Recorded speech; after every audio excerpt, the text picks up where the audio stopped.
Hello, Canucks fans, and welcome back to another episode of the Canucks Conversation, a presentation today of the VGH Millionaire Lottery. You could be a multimillionaire for just $100. With your VGH Millionaire Lottery tickets, you get in to win one of 10 grand prize options, including home packages in Vancouver and the Lower Mainland, the Okanagan, Vancouver Island, or you can take $2.7 million in tax-free cash. And don't forget to get your 50/50 plus tickets where you can win half of BC's biggest jackpot. It can grow to 2.4 million, folks, so don't miss out.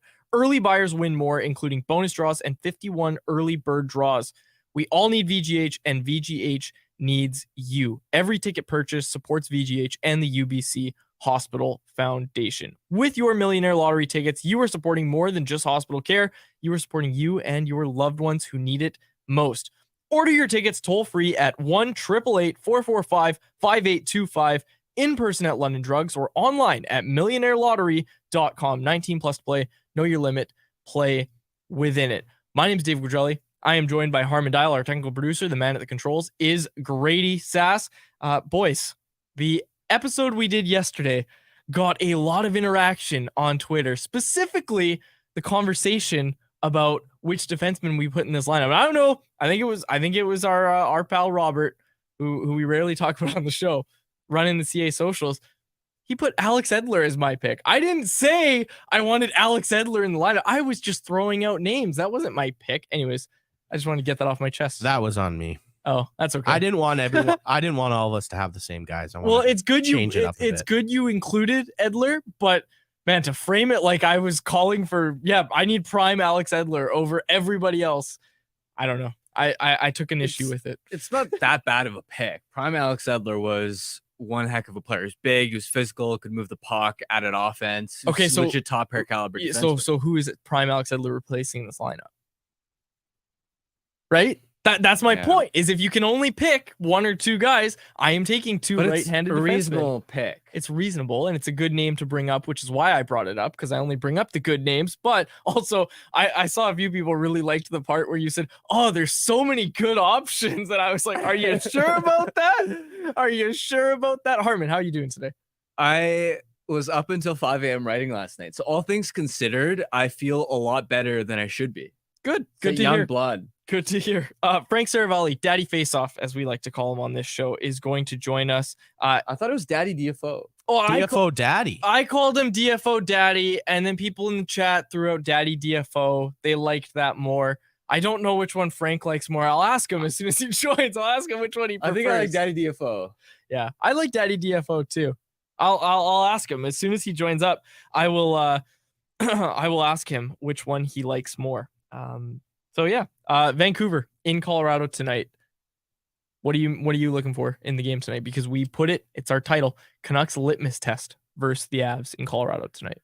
Well, I'm curious to see what version of the Avs the Canucks get, right? It's not just what version the Canucks, like what version of their game the Canucks bring to the table. It's Colorado's been a really hot and cold team this year. They've had, I believe, 8 victories or so where they've won by at least 3 goals. So they've had wins where they've been absolutely blowing teams out. You have all your top players absolutely rolling, absolutely feasting, but they've also had some absolute stinkers. They've had an 8-1 loss. They had a pair of 4-0 losses to the Buffalo Sabres and Pittsburgh Penguins. They've had some stinkers in there as well.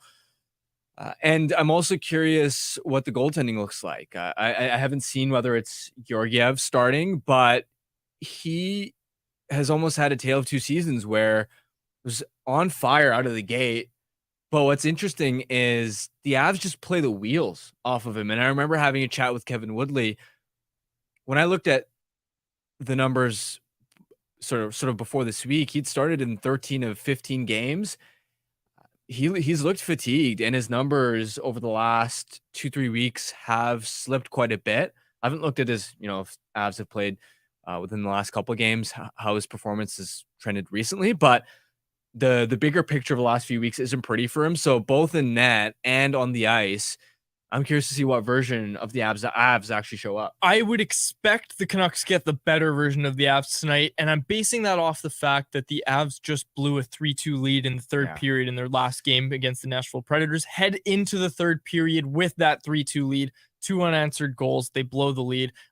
Georgiev had an .867 save percentage in that game, so you were asking about his recent performances. Not great.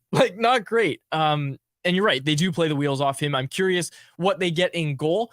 I would, if I were a betting man, I would put money on the Avs bouncing back tonight. I would expect that's the version of the Avs you're going to see. You just said a tale of two seasons. Would you classify the 4-3 loss to Nashville as a stinker? Because I think when you're the Avs and you lose a lead heading into the third period, I think you can qualify that as a stinker. They've had worse games. Yeah, I mean, what was it? 2 goals in the final minute? Yep. If you're a team that has championship aspirations, especially against a team like Nashville that doesn't have elite offensive weapons, that's unacceptable. Yep. You don't want that sort of trend to continue. You have to be able to close out multi-goal leads in the third period. 2 goals 16 seconds apart in that game. So they're going to be fuming, and the Canucks know that. This is one thing that I've come to appreciate about how Rick Tocchet prepares his team is Vancouver, when they win a game, they're so quickly focused on what's coming next, and they're really well aware of the situation their opponent is in. So, for example, when the Canucks blew Edmonton out in the season opener, the amount of guys in the locker room after the game that were sort of even keel saying, look, that was a good performance, but Oilers are going to be really desperate, really angry when we play them again during their home opener. It's as if they were already sort of prepared for how challenging that Saturday game was. And then when Edmonton in that game did come out in the first period and they generated like 5 shots within the first 40 seconds, Evander Kane rocked Phil Pronik with a massive hit. They immediately scored. Instead of being shocked, the Canucks were able to bounce back and, of course, squeak out that victory in the second game of the season. And so that's where yesterday at practice, Tocchet was specifically citing that Nashville game and how they're expecting Colorado to be on their A game. Not giving the Oilers any bulletin board material was what I thought that was from Vancouver. And they haven't given the Avs any bulletin board material too, because Quinn Hughes has never said he's better than Cale Makar, but some folks were saying it yesterday. I wanted to put this into perspective a little bit more because we'll talk about it with Frank when he joins here, but it was also the conversation we had yesterday, just to touch on it a little bit more. We threw out the scenario, and shout out to Corey Anderson, who gave us an excellent anyone else, which we'll have anyone else later in the show, folks. So get your anyone else's in. You might just get your own shout out. He had a great point about which player you would rather start a team with other than the Connors. And we kind of pivoted that into a conversation about, okay, would you rather have Makar or Hughes if you're starting a franchise from scratch? And I played devil's advocate a bit. I said it's Makar right now, but it's closer than people think. And I do believe that. But this is a conversation you and I were having in the office right before we went live, is Makar is in another stratosphere of player. And he just is right now. When you look at Cale Makar, I think a lot of people might say, okay, maybe he's underperforming what we expect from him. The guy's got 27 points in 17 games. Like he's got a higher points per game than Quinn Hughes. Like he is playing very well in his own right. And I feel like kind of like us in Vancouver, when we talk about Elias Pettersson, how we say it feels like he's got more to give. I think that's what's coming out of Colorado right now, is a lot of people are saying, yeah, Makar's not quite at his best right now, and he's still putting up the points. So I don't know. I just want to add that context to the conversation, that while I do stand by what I said yesterday in the sense of let me see Hughes in another playoff race and let's see how that goes, then it might be a little bit closer. And I do still think it's closer right now than most people would, give him credit for, give Hughes credit for. I still think it's Makar, and I don't think it's necessarily a hard decision to make. Yeah, I think the conversation around Makar potentially having more to give has more to do with some of the mistakes he's made. It's not necessarily about he's got more offense to give, because the point totals speak for themselves. It's more so his all-around game. There have been a couple turnovers here and there, just the types of things that we don't see as often from him. But look, at the end of the day, before this season, Makar has been better than Hughes every year since they both entered the league as rookies. That's plain and simple. undisputable. He's got a Conn Smythe on his resume. Colorado wins the cup. It's not Nathan McKinnon that was the best player in that playoff run. It was Cale Makar, the way he was controlling games from the back end, not only offensively, but him and Taves as a shutdown pair, how solid they were defensively, the way they defended the rush. It was art to watch. So for me, if anything, the more interesting conversation is not about Hughes versus Makar, but the idea of, okay, where does Hughes slot relative to Adam Fox? Because I think that's a much more interesting conversation, because to me, there's an argument to be made that Fox is the type of defenseman that if you were to, let's say, swap Hughes and Fox in terms of their team situation. So let's say Hughes played on the Rangers and Fox was on the Canucks, especially in previous years. Fox, he's not as dynamic. His best asset is his hockey IQ, how poised he is, the vision. Whereas I think Hughes has reached a level this year where he has some of those attributes, but offensively, he can also just drive offense all by himself. We see that with the shot, how dynamically he can dance off the blue line. I don't think Fox has quite that element. And the point I'm trying to make is Fox has a lot of talent around him, and he's had that for a long time. When you look at the types of offensive weapons, the forwards that the Rangers have had, I wonder how things would have looked if in previous years they were in different situations. If Fox's results would have been quite as elite if he had less help. I think there's more of a conversation to be had there with the Fox and Hughes, because there wasn't as much of one with Makar and Hughes, even though we did it yesterday. I think there's a little bit more people would be in favor of Hughes when it comes to Fox and Hughes. And let's see what Frank Seravalli thinks. Frank Seravalli, brought to you by the Wendy's Daily Faceoff Survivor Pool game. Wendy's is letting you win real food with Wendy's Daily Faceoff Survivor. For those of you who smoke the competition, Wendy's is rewarding you with weekly prizes that will have you winning. Download the Wendy's app and score yourself 150 bonus reward points on your first order and grab a sweet victory from the mouth-watering jaws of defeat, along with some fresh, never frozen beef. Put your prediction skills to the test and score yourself 1,300 bonus points if you win the week. Then you go use your points to grab your favorite menu items at Wendy's. Sign up to play Wendy's Daily Faceoff Survivor Fantasy to win weekly prizes like the spicy chicken sandwich from Wendy's and the Wendy's app. Daily Faceoff Survivor over at dailyfaceoff.com. And let's bring them in. Frank, this is a topic that I didn't want to have to bring up on top of the show. No one likes talking about this, but we have. What, how bad I am at the Wendy's Daily Survivor game? No, trust me, we talked. Pedersen killed me on Monday night. Same. He knocked me out for the week. I just figured 1 point, stone cold mortal lock for him to just get one measly point. And for the third week in a row, I was eliminated on day one. Yeah, same. Anyways, I don't want to talk about that. It's a much tougher subject. Much tougher subject to talk about. The people want to know, do you prefer Daddy Faceoff or DFO Daddy or Daily Faceoff Daddy? What do you prefer? I'm sorry. I'm having a hard time hearing you guys. Our connection's bad. I got to go. You can't say none. You got to pick one. Yeah, the answer is none of the above. Oh, come on. Okay, fine. We'll go with Daddy Faceoff. Frank, about Cale Makar and Quinn Hughes, we were having this conversation on yesterday's show about if you had to start a franchise from scratch, taking into consideration cap hits, all that sort of stuff, which player would you take? Like you're reviving the Atlanta Thrashers, and the Colorado Avalanche and Vancouver Canucks have chosen to leave both of those players unprotected in our scenario here. Which player are you selecting? How many mushrooms did you need to take in order to come up with that scenario in which both of these teams are like, nah, we're good, take them?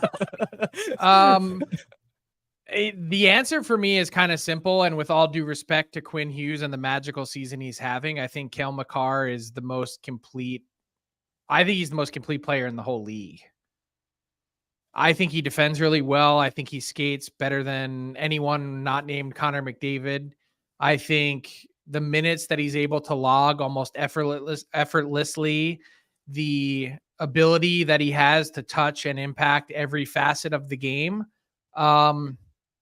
The fact that Quinn Hughes has made it a conversation is at least really interesting and a great development if you're a Canucks fan. But Cale Makar is right behind him in terms of points and can actually become the fourth person to score 30 points before playing 17 games in a season as a defenseman. Quinn Hughes becoming the third already.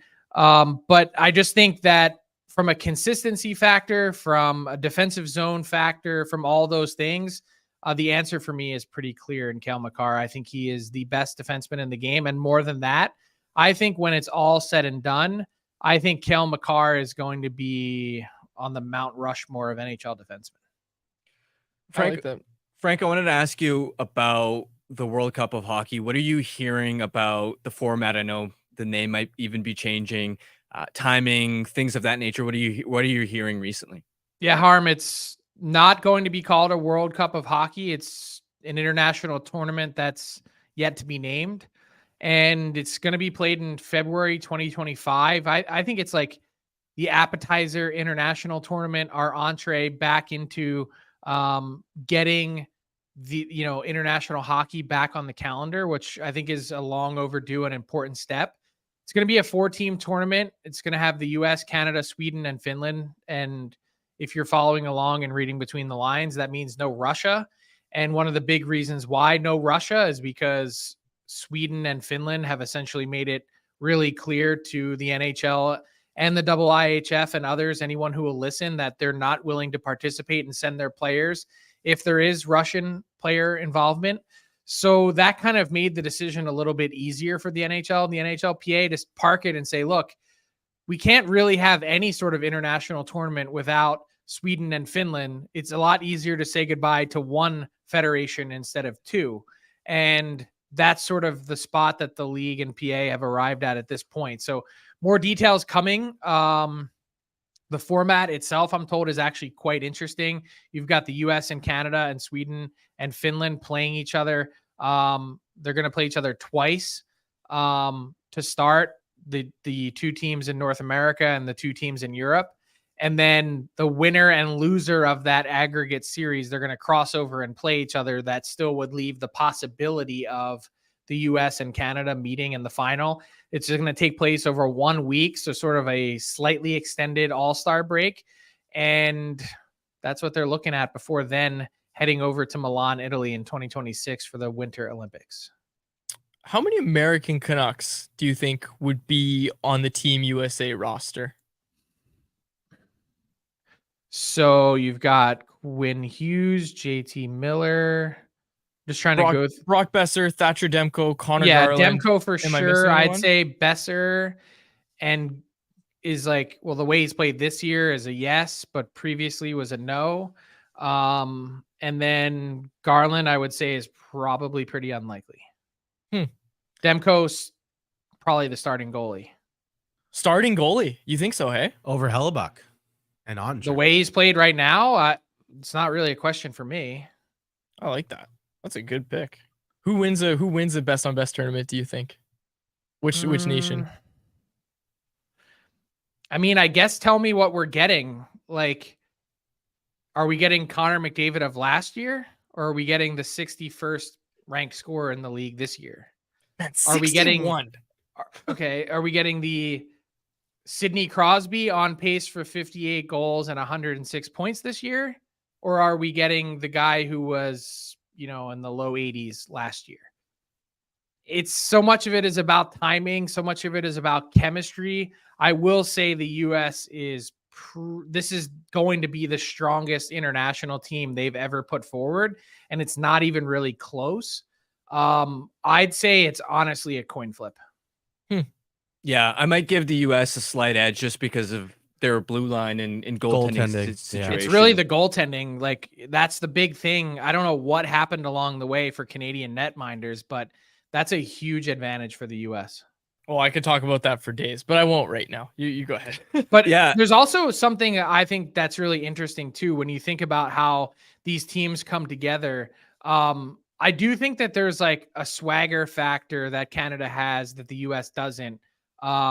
It's just the repeated success, the expectation year after year. The U.S. doesn't really have that, although some of these players that have come through of late have won, things like World Juniors and under 18s and things like that. They don't have the same pressure that Canada does either. Absolutely. Frank, many Canucks fans have been floating the idea, especially with Carson Soucy going down, about adding a defenseman. And the problem that I've sort of run into is this, simply looking this far ahead of the trade deadline and kind of looking at, well, I don't see a lot of realistic targets out there. What's your take on what the defense market potentially does look like and how realistic it is that the Canucks can swing a move this far in advance of the deadline? I'm so glad you asked that, Harm, because I actually phoned up a GM, I think 10 days ago. So I'll just be candid, not Patrick Allvin or anyone in the Canucks. And I just said, let's pretend the hypothetical is that the Canucks are out there and they're trying to make a move for a defenseman. Work through your list with me. Tell me what you see, which players are available, which players might potentially be available on the back end that could be fits in Vancouver. And we worked through 90% of the league, and I don't think we had 2 names on the board, because you try and handicap that out. And this is, by the way, it's a useful exercise, not just for me, but also for some of these other teams that I talk to. Like, they're going through their own exact, who might this team be targeting? What is this team's needs? Like, it's healthy for them to work through it too. And so sometimes I do it together with them to do the exercise. And I'm not seeing like a fit that jumps out, because part of the big thing when you think about the position is the top 4 guys, first off, are really hard to get your hands on, and teams that have them aren't really giving them up. And second, you've got to find someone, I think, that fits a bit of Vancouver's age and, more importantly, contract and cap scheme. And yeah, there's defensemen out there that teams are willing to unload, but are you interested in a 34-year-old with 4 years left on his deal whose game has clearly passed him by? Like, I'm not. I'm sure the Canucks aren't. So that's really where the list begins to get short, right? I wonder. Like, I don't know. Like, Frank, do you get the sense at any point this season, like, are the Canucks going to go after some defensive help? Because we've talked about the targets in Calgary. Are they going to do it at any point this season, do you think? They're going to do it. I just don't. The question was, have you targeted anyone? Who do you think stands out as likely fits? And I don't have the answer of that. But I do think that they're going to, at some point this year, pull the trigger on someone. But back it up to a year ago at this time, was Filip Hronek on anyone's radar? That's a good point. He wasn't even mentioned at all out there. And I told you guys the story previously of how the Canucks ended up landing him. It ended up being so fascinating. It was never talked about. He never made a trade targets board. He was never rumored. It came together very quietly. Frank, we have a lot of new listeners. Do you mind retelling that story of how Hronek came to Vancouver? Yeah, I mean, it's kind of fascinating in that sometimes when managers make calls, the other GM files it away. So basically what happened was, about a year or 18 months prior to the Canucks acquiring him, Jim Rutherford had called and asked Steve Yzerman, hey, is Filip Hronek available? And the answer was no. And fast forward to last year, on the day the trade was made, sort of out of the clear blue sky, Steve Yzerman calls and says, are you still interested in Filip Hronek? And the answer is yes. So Steve Yzerman says, here's what we want, and outlined the package. And he said, if you say yes today, we'll complete the trade, and that'll be that. And I won't offer him to anyone else, and his name won't be out there at all. And Jim Rutherford said, essentially, this is relayed to me, give me an hour and I'll call you back. Called him back. Yes, boom, the deal is done. And it ends up being a complete surprise. And that's sort of how sometimes things operate behind the scenes. And it's all because the Canucks made a call, 10, 12, 18 months ahead of time, expressing interest that led them down that path. That's really interesting, because obviously that trade's looking pretty good right now. Do you think it was a fair price for the Canucks to pay? I do, because, here's the thing. At some point, whenever it becomes time for the Canucks to have the extension talk, people are going to see the price, whenever that is, and say, man, that was expensive. This is a guy who, first off, has fit like a glove for Quinn Hughes. They always seem to be in attack mode. They read so well off of each other, and the point production has been there. But the thing with Filip Hronek is the point production has always been there. He's pretty much been a half a point per game player for 300 NHL games. So not an insignificant total. And by that same token, that's part of what entered into the back of the minds of the Detroit Red Wings, which is, hey, we are entering a space where we're going to need to pay all of our guys, especially some of the younger guys that have broken through. And do we want to devote this cap space and this, salary cap commitment to Filip Hronek? And the answer at the end of the day was no. And so I think the price ended up being fair. Just go back to what I was saying, 2 minutes and 30 seconds ago, which is it's really hard to get your hands on a top 4 defenseman in today's game, let alone someone that fits exactly the age scheme of your team. Frank, good stuff as always, my friend. Thank you for joining us. Much appreciated. Wow, that was abrupt. All right, see you guys. Frank Seravalli. Sorry if that was abrupt, Frank, but the reason I wanted to close that is because there are so many people asking us questions now about, is Rutherford working the phones, all this sort of stuff. A lot of stuff in the YouTube live chat, and we got to get to anyone else. So sorry, Frank. I hope that wasn't too abrupt. And he still does his hit next week. You picked USA, so hopefully he comes on next week. I hope he comes on. He should be. He will. He will. Yeah, really fascinating stuff. And I like talking to Frank, obviously, for a variety of reasons. But that Hronek story, I know a lot of people haven't heard that story. So a lot of people in the chat reacting to that. So I hadn't heard it either. Yeah. It's funny. I was actually just thinking last week, I want to make some calls and figure it out. So I guess it saved me a couple phone calls. There you go. And you know what's so funny is Frank was like, well, I've said this on your show before, and he has. But I said, yeah, we have a lot of new listeners. I should have also said, we also have a new co-host and a new producer who have never heard this story. So there it is, folks. Frank Seravalli, our pal. He's great. And Frank is still in our private studio chat, and he gave us an answer. Sorry, we should have left him on. Sorry, Frank. Frank answered the question. He said Rutherford was making calls in the beginning before Alvin was hired. So there you go. There's your answer on that, folks. Let's get to... what do we got here? Anyone else? Get your anyone else's in, folks, because that time of the show when our listeners get involved and hit us up in the YouTube live chat, it's also our listeners' chance to get 25% off and 0 delivery fees on their first order of $15 or more. That's right. For a limited time, our listeners can get 25% off and 0 delivery fees on their first order of $15 or more when they download the DoorDash app and enter code NATION25. That's all capital letters, NATION, and the numbers 2525. Offer valid in Canada, subject to change. Terms do apply. Okay. Anyone else? This is a great one.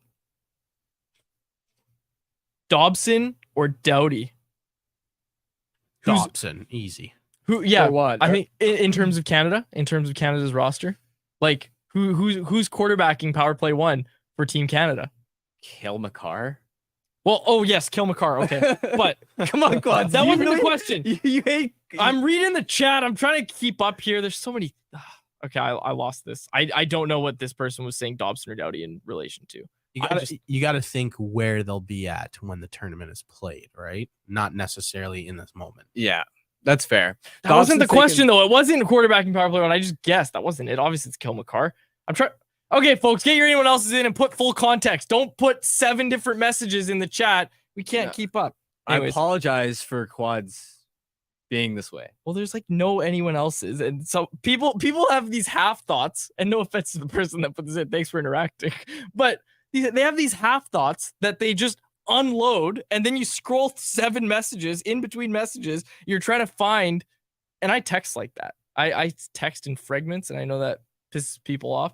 But it really pisses me off in the chat when people are like, here's 9 of my half thoughts. Try and read them all while you're on air and put them all together. Anyways, I'm having a day. Stop being mean. Canada's defense corps versus USA's defense corps. This is a conversation you and I were talking about we're going to have tomorrow, is kind of looking at the rosters of who on the Canucks is on each team, and also what does each team look like, where are their strengths. Does Tyler Myers make Team Canada? He was there at the World Cup of Hockey. Or whatever it was called. What is it? What's it called? How am I not forget? World Championships. Yeah. He He was there. Gold medal. I Gold don't even know medalist what to Tyler say to you Myers. today. Gold medalist Tyler Myers. I asked in the chat who should be Team Canada's 3 goalies for the upcoming World Cup of Hockey. I think Carter Hart. Aiden Hill probably gets the Yeah. call, I would assume. So then who's your third Jeez, string? That's rough. Jordan Fleury. Bennington, Tristan Jarry. Nah, Marc-Andre Fleury. Fleury will be done at that point. Do you Marc-Andre go Tristan Jarry? Do you go Darcy Kemper? Jordan Bennington? Oh, Meanwhile, USA can go Demko Hellbuck on your. John Gibson. John although, mentioned John Gibson. Oh my but he'll goodness. probably be 4 at that point. That's crazy, though. State of the Dude, Union. Do I start this conversation? Do you want me to start talking about Canadian goaltending development? No. Okay. I talked about it today on Sakaris and Price. All right. But we don't need to relitigate We can that. save it. What I will say though is you look at the NHL scoring lead, right? You got the first Canadian is Makar at 7 in terms of points. It's Hughes, Pastrnak, Miller, Kucherov, Pedersen, Nylander. So I think it's showing you how many, which I think is a great thing, how many stars we're seeing outside of Canada, to where, I mean, we all know Canada is still in gold medal or bust mode anytime you have international best on best play. But I've had this conversation with others that, look, these other countries are really catching up. Russia. Yeah, but like Russia's not even there. Like that. Yeah. Also, I didn't know what Frank was saying. Like, well, I understood what he was saying, but the thing about Finland, Sweden, and one other country, I can't remember which one, saying that we're not going to go if Russia goes. Of course, Russia's not going to be there. But man, like Russia has some good talent right now. It would be interesting to see. Yeah, but they have no defense. That's No. the problem. Consistent. Who would be their defense? Dmitry Orlov, Oh man, Sergachev? Provorov. Sergei Gonchar. who would there be with their right shot? I don't even. Who's the best right shot defenseman? Russian right shot defenseman in the NHL right now. Oh man. I'm not good at remembering these things off the top of my head.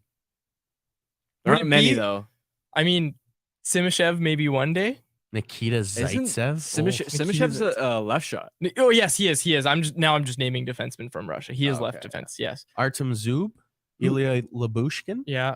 Oh. Oh, Labushkin's like a bottom pairing defenseman. and You we're know like, who would be there though is the Anaheim kid, and I butcher his Yes, name. Pavel yes. We've been Mintyukov. talking about him. Mintyukov. He'd be number one. Actually, you know what? Their blue line's Gavrikov. actually it's better than I Better than we Thought thought. it was. Fedorov. Gonchar. Better than we thought. Okay. People and anyone else asking. Jesse's got a question here. Well, hang on a sec. People are asking where the Burt cam is. There's no Burt cams anymore, folks. I'm sorry. Like, I don't have a camera on my dog right now. It's simple. There's no Burt cam. You used to have a remote camera on him. Yeah. I used to be able to watch him. And you just throw that on the show? Yeah, I would hold it up to my webcam. Did you ever watch the show? I'm just kidding. No, I didn't. Okay, Andrew Christensen. Anyone else? Crosby captain without a doubt, right? For Team Canada? Yeah. Absolutely. Guy's been there, done that. Okay, what was the one you wanted to get to? Grady? Jesse, if you get to the trade deadline in the top 3 Pacific playoff spot, do you run all the UFAs out or resign any of them mid-season? So Tyler Myers, Beauvillier, Teddy Bluger. Yeah, to me, Myers and Beauvillier, Beauvillier for sure just isn't a fit beyond the season. Myers is only a fit if he's signing around the 1 million mark on a 1-year deal. 2 years, 3 million. And Bluger, I mean, sure, I'd like him back, but you also have to keep in mind that at 1.9 he is making almost double league minimum, or he is making more than double league minimum, and you have to. You want to wait to see how his full season fit is before you commit to him, especially because he's a 4th line player. Like those types of decisions, you wait until the off season. Cole is the big one. Cole is the big one. Why is Cole there a would be the thumbs down interesting on one. me? What's going on? Did anybody else see that? No. Was that just on my screen? That was so weird. So every once in a while, let me know if you see this on the YouTube. every once in a while there'll just be an animation that flashes up on the screen. We had balloons shoot up the other day Yes. during an interview with John Shannon, and we still have no idea how it happened. I think the thumbs up is from Facebook or Twitter Okay. likes. But yeah, it's a mysterious one. Anyone else from Sniper here? Why does Noah Juleson keep getting ice time? I wish I had the answer. No, in all seriousness, I think it's just because stylistically he fits a prototype of the player that Talkett and Foot covet, right? Because Akito Hirose, for example, is undersized. He isn't the type of player that's going to be heavy breaking up the cycle down low. And as a result, Juleson's size, some of his heft, gives him an advantage, even though he can't really move the puck. And even though his overall decision-making and IQ is a massive red flag for me. Penalty killer. Did you say that? Penalty killer. Yeah. Even though like Throws big hits he's once in a while. hardly a penalty killer. Yeah. But he does kill penalties most of the time. Yeah. Most of the time the penalties do get killed. Does he kill their penalty kill? All right. Let's get to our. I wanted to say yeah. something on the previous question though about the pending UFAs. What are you going to do? Do you resign any of them? Cole's the interesting one for me because I'm sure we'll have this discussion close to the offseason because I like him as a steady veteran presence. He brings a sort of defensive stick breaking up 2-on-1s that this group just hasn't had since Edler and Tanev left. But the interesting thing is Cole's also at a point where on a good team, especially when we're talking beyond the season, he's probably a third pair defenseman. But you've got Carson Soucy locked up beyond this season, who's also probably ideally a third pair defenseman.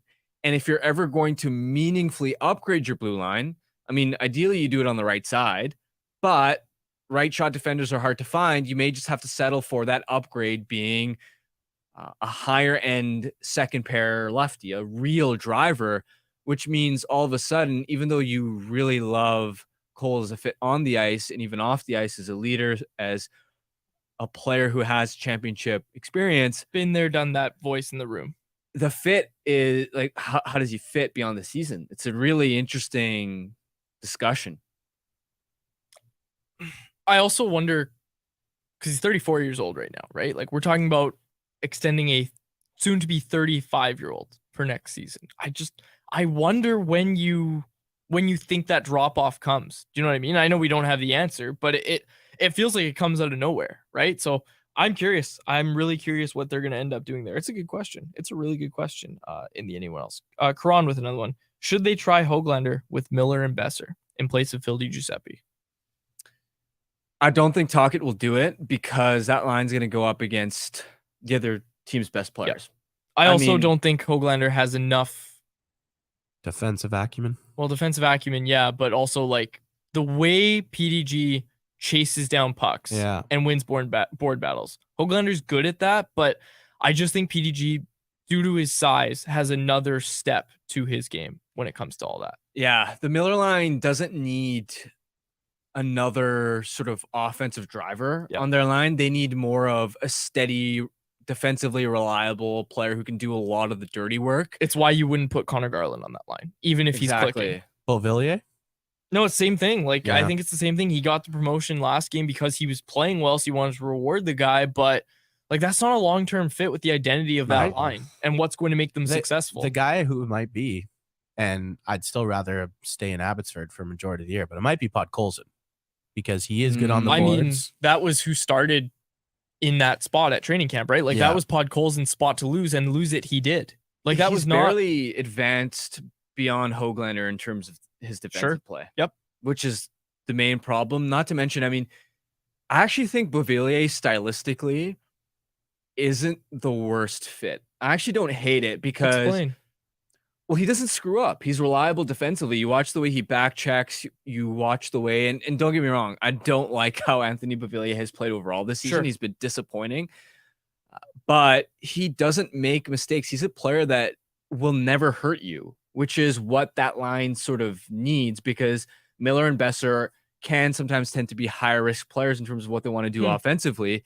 and you can sort of rely on Beauvillier when he's at his best, which we haven't quite seen from him yet.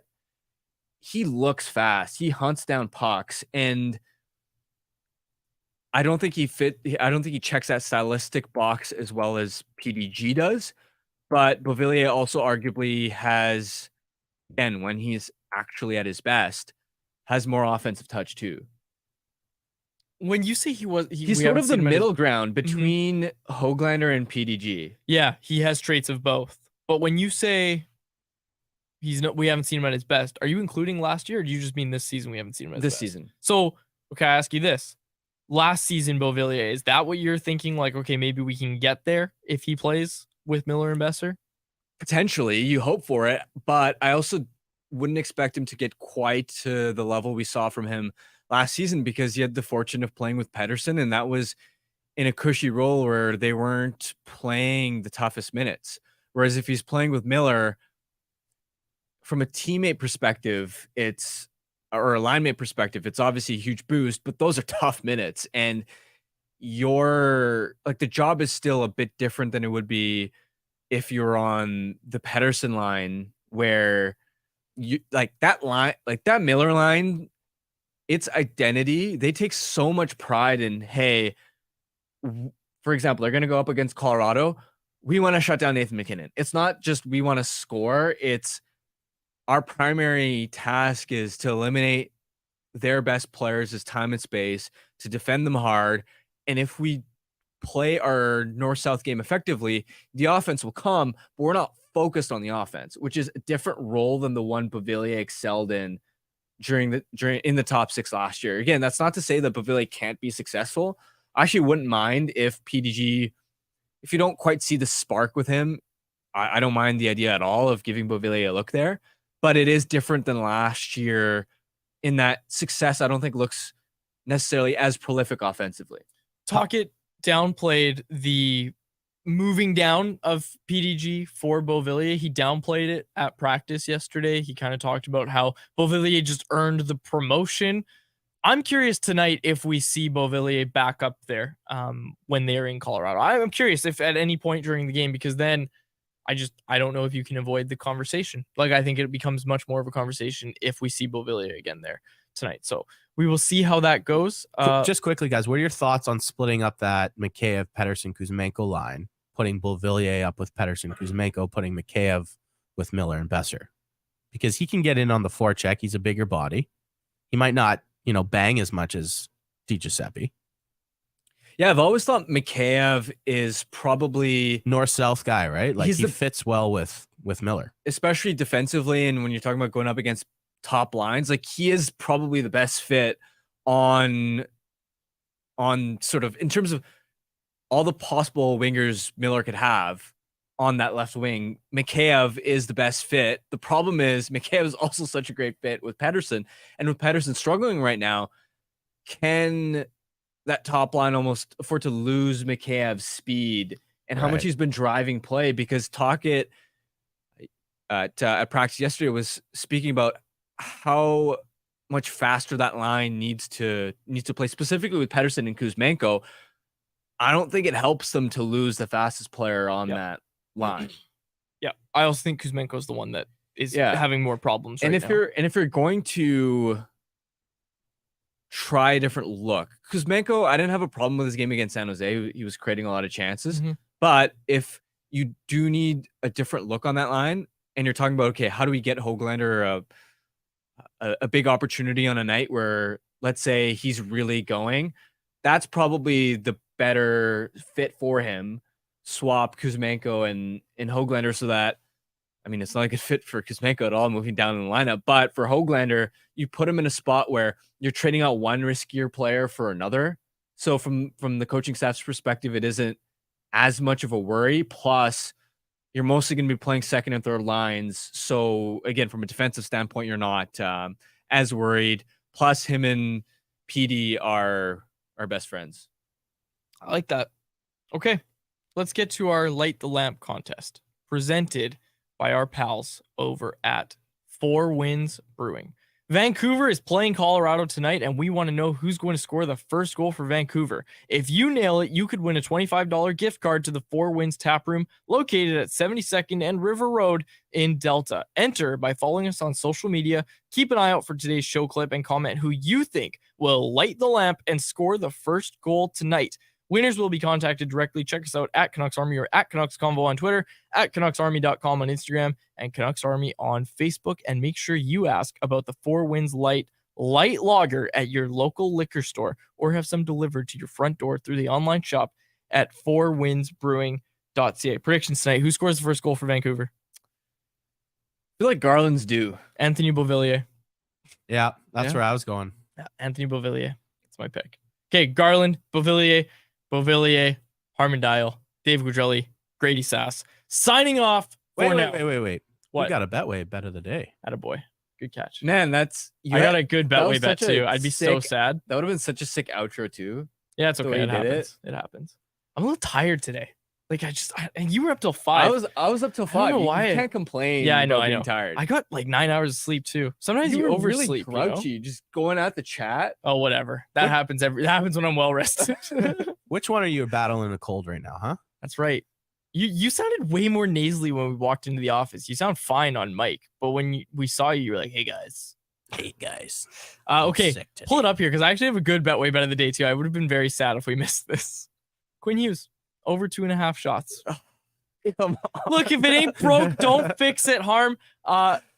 Minus 118 odds, $10 bet returns you $18.50 over on Betway. Must be 19 plus to play. If you choose to play, please play responsibly. Look, if it ain't broke, don't fix it. But second of all, Hughes pays attention. Hughes knows everybody's watching. Everybody's going to be watching this matchup. Cale Makar versus Quinn Hughes, the two best defensemen in the game right now, going toe-to-toe. Well, you think Quinn's going to be looking past? No, that kid's going to be shooting tonight. He's clearing that over 2.5 total shots. Battle of the Titans. Quickly, just on that, Quinn Hughes, career shots per game, 1.96. This season, 3.05. So you're clearing right there. There you go. There's some math for you, Harm. Not just vibes, although it was just vibes when I made the pick, but there's some math for you too. Okay, we'll close it out there. For my co-host, Harmon-Dial, technical producer, Grady Sass, our thanks to Frank Seravalli, some are calling him Daddy Faceoff, for joining us on this episode of Canucks Conversation. My name's Dave Gugelli. Thanks a lot, folks. Canucks Conversation with Harmon and Quads every weekday at 2 p.m. Be sure to check it out on the Canucks Army YouTube channel. And if you missed it, go check it out on your favorite podcast catcher app.